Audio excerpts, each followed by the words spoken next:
Cyril's annual assessment of municipalities often raised concerns about mismanagement, financial irregularities and outright corruption. And when it comes to municipalities that perform well, only a handful are ANC-led. President Cyril Ramaphosa says this is a painful reality.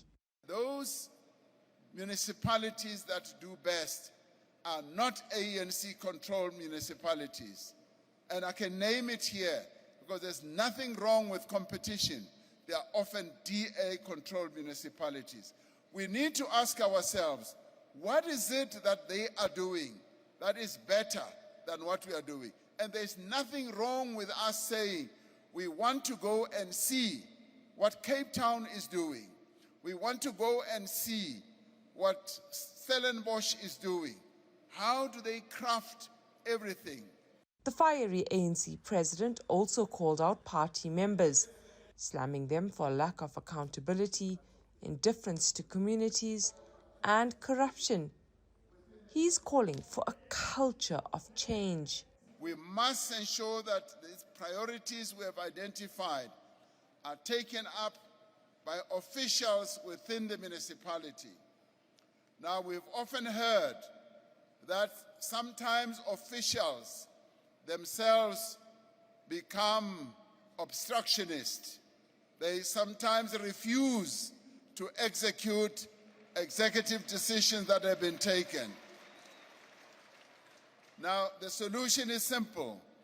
If clear decisions have been taken by an authorized entity and someone who is supposed to execute those decisions does not do so, there's only one way out, and the way out is the door.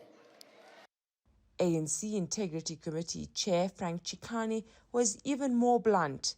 He says councillors can no longer ignore failures to their communities. Comrades, you can't have water, sewer running in a street, and there's a branch in that ward, and there is a councillor in that place. You can't.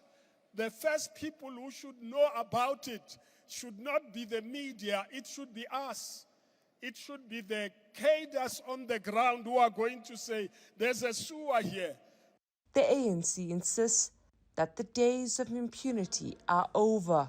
This plan of action says that heads must roll.